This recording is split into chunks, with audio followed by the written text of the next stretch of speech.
ഈ അപമൃത്യു എന്ന് പറഞ്ഞാൽ എന്താണത്? ഈ പറഞ്ഞതാണ് അപമൃത്യു.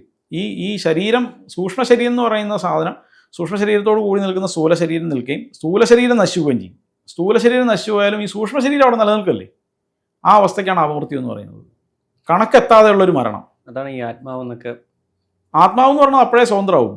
ആത്മാവ് എന്നും ഞാൻ മുമ്പേ പറഞ്ഞല്ലോ, ആത്മാവ് എന്ന് പറയുന്നത് സത്യം സനാതനവും ഒക്കെയാണ്. ഇപ്പം 1000 പാത്രത്തിൽ വെള്ളം വെച്ചു, അതിലെല്ലാം സൂര്യൻ്റെ പ്രതിബിംബം ഉണ്ടായി.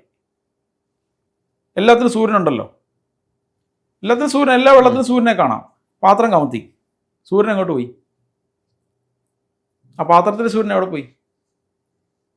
എവിടെയും പോയിട്ടില്ല, എങ്ങൊന്നും വന്നിട്ടുമില്ല. അതാണ് ആത്മാവിൻ്റെ അവസ്ഥ. അത് പരമാത്മാവിൻ്റെ ഒരു പ്രതിഫലനം മാത്രമാണ്.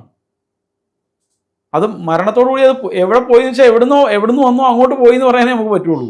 വന്നോ പോയോ ഇതൊന്നും പറയാനുള്ള ശേഷി നമുക്കില്ല.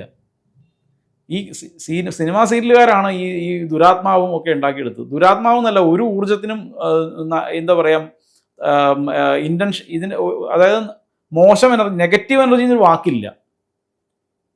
നമ്മൾ ആദ്യം മനസ്സിലാക്കേണ്ടത് എനർജി എന്ന് പറഞ്ഞ സാധനമേ ഉള്ളൂ, ഊർജ്ജമാണ്. അത് പോസിറ്റീവ് ആവണതും നെഗറ്റീവ് ആവണതും നമ്മുടെ ഇൻറ്റൻഷൻ കൊണ്ടാണ്. ഇപ്പോൾ ഉദാഹരണം, ഇലക്ട്രിസിറ്റി, ബൾബ് കത്തിക്കാം, അതുകൊണ്ട് തന്നെ ഒരാൾ ഷോക്ക് അടിപ്പിക്കാം.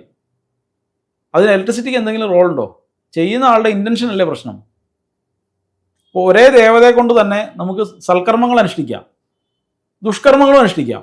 ദേവതയ്ക്ക് അതിന് ബന്ധമൊന്നുമില്ല, ചെയ്യുന്ന ആൾക്കാണ് അതിൻ്റെ കുഴപ്പം. മോക്ഷം എന്ന് പറയുന്ന സാധനം നമുക്ക് കൊടുക്കാനുള്ള ശേഷി ഉണ്ടോ? എൻ്റെ കയ്യിലുള്ളൊരു വസ്തുവല്ലേ എനിക്ക് തരാൻ പറ്റുള്ളൂ. എനിക്ക് മോക്ഷം കിട്ടിയിട്ടുണ്ടോ? ഇല്ല. ഈ മൂർത്തികൾക്ക്, ഏതെങ്കിലും ഒരു മൂർത്തികൾക്ക് മോക്ഷം കിട്ടിയിട്ടുണ്ടോ? മൂർത്തികൾക്ക് മോക്ഷം കിട്ടിയിട്ടുണ്ടെങ്കിൽ മൂർത്തികൾ ഇവിടെ മൂർത്തിയായിട്ട് നിൽക്കുമോ?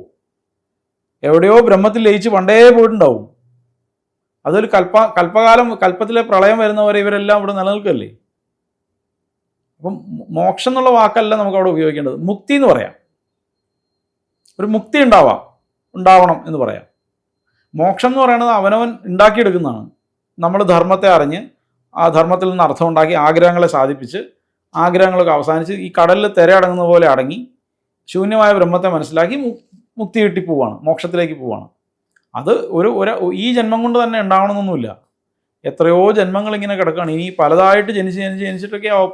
എന്തായാലും മനുഷ്യ ജന്മത്തിലേക്ക് വരുമ്പോൾ ഇതിൽ നിന്ന് താഴേക്ക് ഈ കർമ്മങ്ങൾ, എന്താ പറയുക, അവനവൻ്റെ കർമ്മങ്ങൾ ആവും തോറും നീചമായ ഇനി താഴേക്കുള്ള യോനികളിൽ പോയി ജനിക്കേണ്ടി വരും. പട്ടിയായിട്ടും പൂച്ചയായിട്ടും ഒക്കെ ജനിക്കേണ്ടി വരും. വീണ്ടും കർമ്മങ്ങൾ ചെയ്യേണ്ടി വരും. ഇത് വീണ്ടും മനുഷ്യജന്മത്തിലേക്ക് വരേണ്ടി വരും.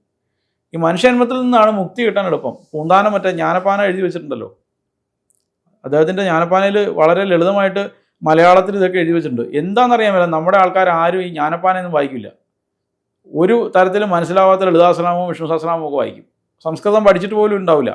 പക്ഷേ ഇത് എന്തോ കേമായിട്ടിരുന്ന് വായിച്ച് ഭയങ്കര കാര്യമായിട്ട് എടുക്കും. പക്ഷേ ജ്ഞാനപ്പാനയിലും ഇതിൻ്റെ എല്ലാം വേദത്തിൻ്റെ മുഴുവൻ പൊരുൾ വളരെ ലളിതമായിട്ട് പൂന്താനം നമ്പൂരി എഴുതി വെച്ചിട്ടുണ്ട്. അത് വായിച്ച് മനസ്സിലാക്കിയാൽ വളരെ ലളിതമായിട്ട് അത് മനസ്സിലാവും.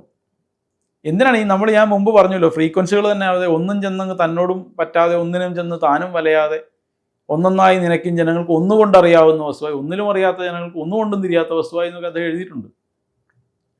ഈ ഫ്രീക്വൻസികൾ ഒന്നും തന്നെ പരസ്പരം ഇൻ്റർസെക്റ്റ് ചെയ്യുന്നില്ല. പക്ഷെ ഒറ്റയ്ക്ക് നമ്മൾ ഒരുമിച്ച് ആലോചിച്ചാൽ ഒറ്റ ലോകമേ ഉള്ളൂ. ഇത് മനസ്സിലാവുന്ന ആൾക്കാർക്ക് അത് മനസ്സിലാവും. ഇത് എത്ര പറഞ്ഞാലും മനസ്സിലാകാത്തവർക്ക് ഇനി ഒന്നുകൊണ്ടും അത് മനസ്സിലാവാനും പോണില്ല. എന്നാ പുള്ളി എഴുതി വെച്ചിരിക്കുന്നു. അപ്പോൾ ലളിതമായിട്ട് എഴുതി വെച്ചിരിക്കുന്ന കാര്യങ്ങളൊന്നും മനസ്സിലാക്കാതെ നമ്മൾ ഈ സങ്കീർണമായ വിഷയങ്ങൾ, ഒന്നാമത്തെ കാര്യം വെച്ചാൽ 90% ഹിന്ദുക്കൾ ഇതൊന്നും പഠിക്കുന്നില്ല.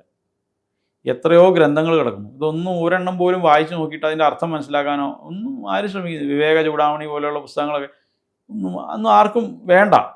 എത്രയോ ആചാര്യന്മാർ എന്തെല്ലാം എഴുതി വെച്ചിട്ടുണ്ട്. ഇതൊന്നും വായിക്കുകയോ ഒന്നുമില്ല. ആരെങ്കിലും ഇത് പഠിക്കാനോ ഒക്കെ ഒന്ന് ശ്രമിക്കുകയാണ്, അല്ലെങ്കിൽ ഒരു ശ്രമം നടത്തുകയാണെങ്കിൽ അയാളെ ഇകഴ്ത്ത് താഴേക്ക് ചവിട്ടി താഴ്ത്താനുള്ള ശ്രമേ 90% നമ്മുടെ ആൾക്കാർക്ക് താല്പര്യമുള്ളൂ. 10 ദിവസം ഒരുത്തിന് അമ്പലത്തിൽ പോയാൽ 11ാമത്തെ ദിവസം അവർ എന്തോ കുഴപ്പമുണ്ടെന്ന് പറയും. നമ്മുടെ സമൂഹം കുറച്ച് മോശമാണ് ഇത്തരം വിഷയങ്ങളിൽ.